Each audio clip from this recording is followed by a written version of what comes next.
Good morning student. देखिए मैं आज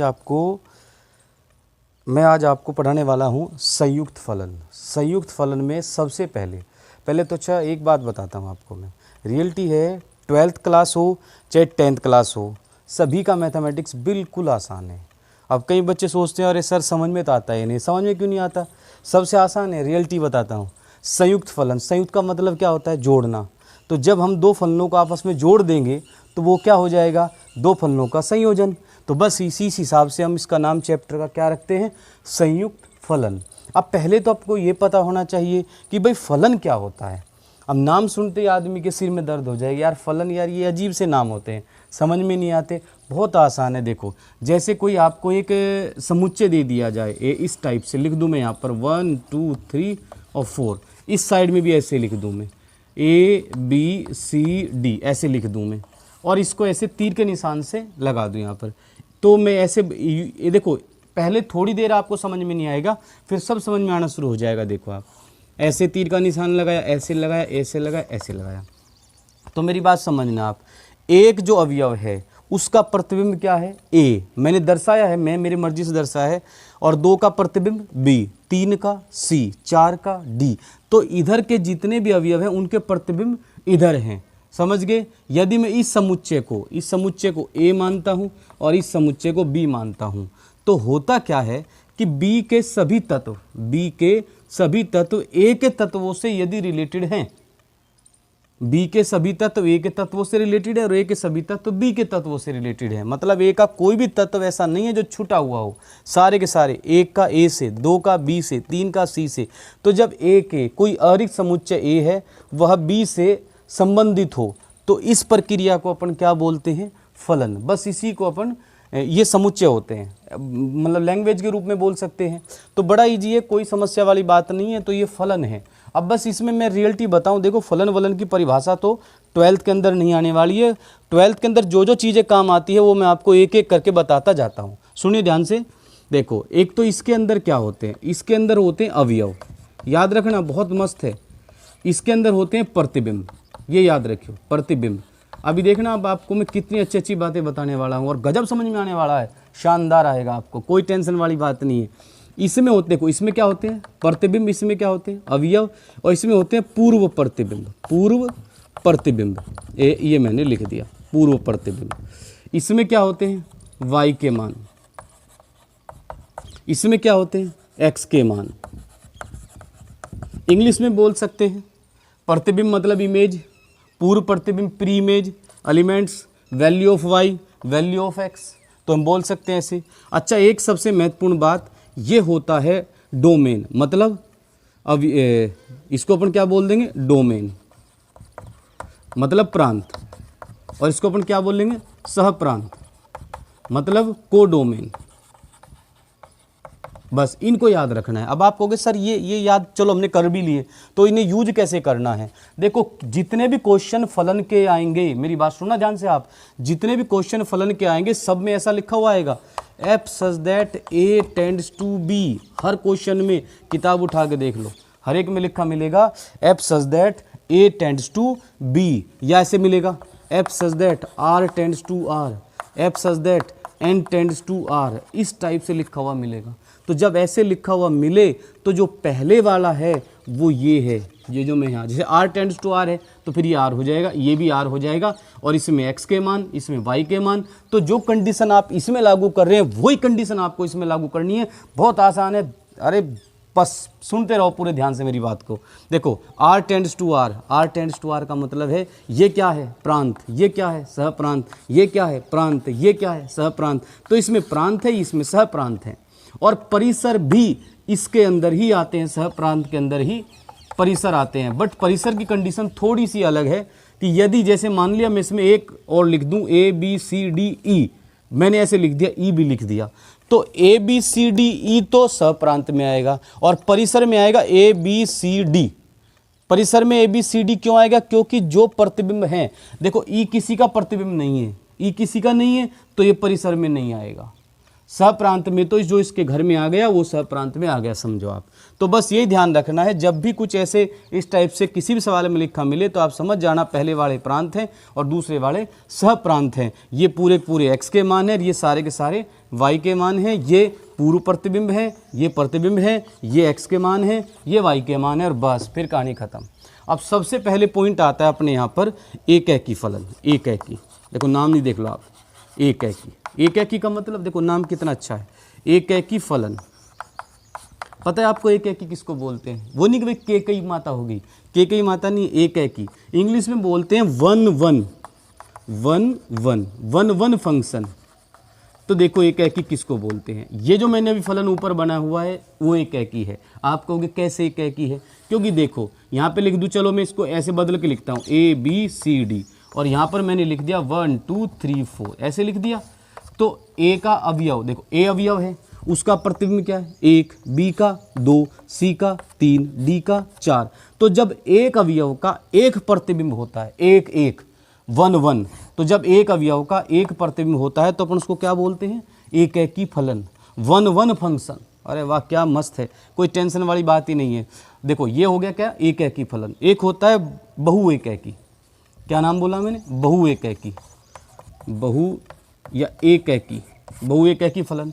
बहु एकैकी फलन में पता क्या होता है? देख ध्यान सुनिए आप मेरी बात को। जैसे मैंने यहाँ लिख दिया ABCD और यहाँ पर मैंने लिख दिया 1 2 3 4 लिख दिया। अब जरा ध्यान सुनना, ये देखो आप, ए का प्रतिबिंब 1, बी का 1, सी का 2, डी का 3, भले ही 4 किसी का नहीं हो।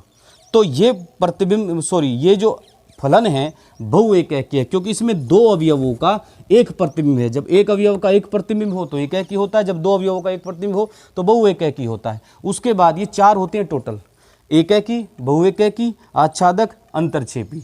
इंग्लिश में बोलते हैं one one function, many one function, onto function, into function, onto मोन्टू। ऑन टू मोन्टू समझते हैं? मोन्टू तो किसी का नाम होता है, ऑन टू का मतलब हो जाता है आच्छादक। तो आच्छादक देखो किसको बोलते हैं अपन? आच्छादक फलन। तो आच्छादक फलन के अंदर और एक होता है अंतरछेपी, अंतरछेपी फलन। किताब में देखना आप। तो आच्छादक फलन क्या है? ये जो डायग्राम है ये एकैकी का भी है और आच्छादक का भी है। आच्छादक का मतलब हो जाता है आ करके छा जाना। तो जब पूरे पर ये छाया आ जाएगी, आप देखो इस पर पूरे पर छाया नहीं है। आप कहोगे कहाँ नहीं है सर, छाया तो है ना। 4 पर बताओ किसकी छाया है? बेचारा अनाथ है। आप देखो इसको, बेचारे को, ये अनाथ है 4, ये इस पर किसी की छाया नहीं है। जब इस पर किसी की छाया नहीं है तो ये अंतरछेपी है।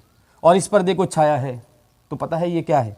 ये आच्छादक है। आच्छादक का मतलब इस पर सब छाया है। देखो 1 पर बताओ किसकी छाया, इसका पिताजी कौन है? A। 2 पर किसकी छाया है? B की। 3 पर किसकी छाया है? C की। 4 पर किसकी छाया है? D की। तो जब सब पर छाया है तो कौन सा फलन है? कौन सा फलन छाया हुआ है? आच्छादक फलन। अंतरछेपी, जिस पर किसी कोई भी एक अवयव या 2 अवयव छूट जाएं, जिस पर किसी की छाया नहीं हो, उसे हम अंतरछेपी फलन कहते हैं। और एकैकी फलन, जिस पर एक अवयव का एक प्रतिबिंब, एक मतलब पापा का एक बच्चा, 2 बच्चे हो गए तो फिर बहु एकैकी हो जाएगा। ठीक है, तो एक अवयव का एक प्रतिबिंब है तो एकैकी है, 2 अवयव का एक प्रतिबिंब है बहु एकैकी है। जब पूरे के पूरे छाया आ जाए, कोई भी छूटना नहीं चाहिए, आच्छादक है, छूट गया अंतरछेपी है। केवल 4 फलन होते हैं बेटा, ध्यान रखना है, कोई प्रॉब्लम नहीं है, मस्त हो के पढ़े। अभी तक तो मैंने आपको इसकी पूरी डेफिनेशन बताई। नेक्स्ट अभी एक क्वेश्चन करके बताता हूँ, 2 फलनों का हम संयोजन कैसे करते हैं और कैसे उसको मिक्स कर देते हैं। बहुत आसान चैप्टर है, बिल्कुल समझ में आएगा। ठीक है, अभी नेक्स्ट क्वेश्चन करता हूँ।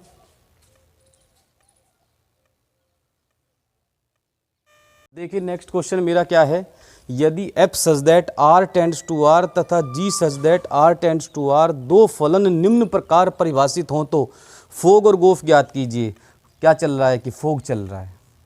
बहुत एडवर्टाइज देखा होगा आप लोगों ने। क्या चल रहा है? फोग चल रहा है। देखो मेरे सवालों में भी फोग ही चल रहा है। क्या ज्ञात करना है आपको? फोग। और देखो टीवी में तो सिर्फ फोग चलता है, मेरे सवाल में फोग और गोफ, GOF गोफ दोनों चलते हैं। तो इनको हमें क्या करना है? ज्ञात करना है। बहुत आसान है, इसी को हम संयुक्त फलन बोलते हैं, क्योंकि इसमें 2 फंक्शन दिए हैं, f और g, अलग अलग 2 फलन हैं, उनको आपस में जोड़ा जाता है फोग के द्वारा। जो फोग होता है ना, वो यूं यूं लगाते हैं, उसको सुगंध आती है, तो फोग के द्वारा जोड़ा जाता है, गोफ के द्वारा जोड़ा जाता है। अब देखिए जोड़ते कैसे हैं वो मैं आपको समझाऊंगा। तो क्या लिखा है, निम्न प्रकार परिभाषित हो तो फोग और गोफ ज्ञात कीजिए। अभी देखिए शानदार सवाल आप समझने वाले हैं, बिल्कुल ध्यान से मेरी बात को सुनते रहें, वीडियो को लाइक करें, सब्सक्राइब करें, ठीक है। चलिए क्या लिखा है, F x is equal to 2x प्लस 3, g x is equal to x square plus 1। अब मैं फोग ज्ञात करके दिखाता हूँ आपको। Fog FOGX is equal to f, देखो ओ को हटाओ, यहाँ पर ब्रैकेट बना दो, ये ओ मतलब ओ का मतलब ब्रैकेट ही है, FOGOX, तो इसको अपन ऐसे भी लिख सकते हैं। और अंदर देखो क्या लिखा हुआ है, GX। अब GX की वैल्यू यहाँ पर रख दो, एक्स स्क्वायर प्लस 5, कोई दिक्कत नहीं है। अरे जो GX बना है, FX थोड़ी बना है, GX, तो GX की वैल्यू GX की जगह लिख दो। अब देखो आप, FX बराबर क्या है, 2x प्लस 3, F मोबाइल क्या होगा, 2 मोबाइल प्लस 3, F चौक क्या होगा, 2 चौक प्लस 3, तो जो यहाँ आएगा वो 2 इंटू करके प्लस 3 होगा। अब यहाँ क्या आया है, एक्स स्क्वायर प्लस 5, तो आंसर क्या आएगा, 2 into x square plus 5 plus 3, कुछ नहीं है। देखो यहाँ पर लिखा 2x प्लस 3, तो x की जगह आपको ये पॉइंट रख देना है। अब आंसर क्या आएगा, देखो गुणा करो, अंदर क्या आ जाएगा, 2x square plus 10 plus 3, answer हो गया 2x स्क्वायर प्लस 13, क्योंकि 10 और 3 13। लो हो गया फोग ज्ञात। कोई समस्या है, बिल्कुल आसान है, 2-3 बार प्रैक्टिस करें, वीडियो को रिपीट करके देखें, मतलब ही नहीं समझ में नहीं आए तो ठीक है, मैं समझा रहा हूँ, समझ में आएगा, कंप्लीटली समझ में आएगा, कप्तान सिंह बता रहे हैं तो समझ में आ जाएगा। तो फोग ज्ञात हो गया। अब क्या ज्ञात करेंगे, गोफ ज्ञात करेंगे। और गोफ कैसे ज्ञात होता है बेटा, गोफ ये लिखा मैंने, देखो एफ आगे है तो अंदर क्या हो गया, एफ एक्स, यहाँ जी आएगा, एफ एक्स क्या है, 2x प्लस 3। अब ये जी के सामने आ गया, अब जी से बक्सेगा थोड़ी, उड़ा देगा, जी के सामने आ गया है। जो जी के सामने आता है, ये देखो x सामने आया है तो एक्स स्क्वायर बन जाता है, जो उसके सामने आएगा उसका स्क्वायर बना देगा, 5 जोड़ देगा, एक्स स्क्वायर प्लस 5।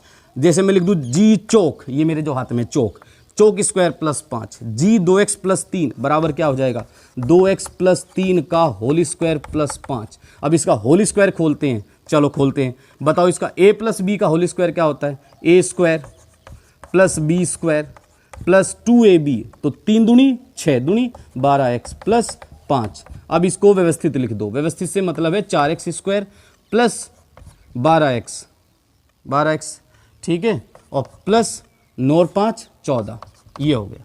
तो देखो फोग गोफ आराम से ज्ञात हो गए। अच्छा, ये जो मैंने फोग और गोफ ज्ञात किए फर्स्ट पॉइंट से किए। अब सेकंड पॉइंट में क्या लिखा है, F x is equal to X और जी x is equal to mod x.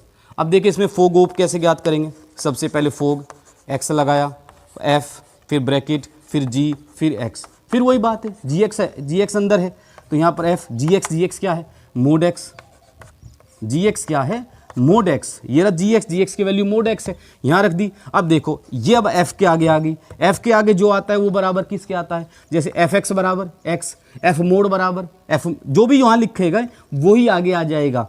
तो क्या लिखा हुआ है, एफ मोड एक्स बराबर मोड एक्स, क्यों, क्योंकि एफ एक्स बराबर एक्स है तो एफ मोड एक्स बराबर मोड एक्स होगा। लो हो गया आंसर, बस बताओ कितने आसान है।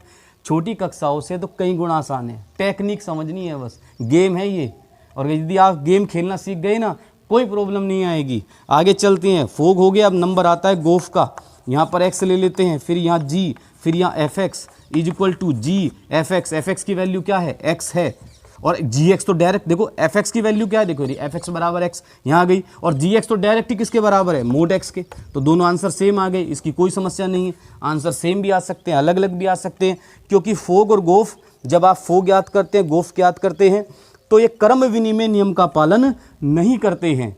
हो सकता है कि बराबर भी हो जाएं और हो सकता है कि बराबर नहीं भी हो, बट ये सहचर्य नियम का पालन जरूर करते हैं। क्रम विनिमय में तो चलता है ऐसे, जैसे मैं लिख दूं फोग और गोफ, ये इनका क्रम बदल दिए मैंने, पहले एफ था पहले क्या आ गया जी, तो ये बराबर नहीं आते हैं। कुछ कंडीशन होती है जिसमें बराबर आ जाते हैं, तो ये क्रम विनिमय नियम का पालन नहीं करते हैं, बट ये सहचर्य नियम का पालन करते हैं। सहचर्य में क्या होता है, 3 फंक्शन होते हैं, एक होता है एफ, एक होता है जी, एक होता है एच, एफ जी और एच, तो ये उसका नियम का पालन करते हैं। बीच में ओ लगाओ, लगा दिया। अब यदि आप 2 फंक्शन को जोड़ते हैं, बाद में तीसरा जोड़ते हैं, या फिर आप पहले बाद वालों को जोड़ते हैं फिर इसको जोड़ते हैं, तब आंसर सबसे बराबर आएगा। तो सहचर्य नियम का पालन होता है, बट क्रम विनिमय नियम का पालन नहीं होता है। Okay, good bye.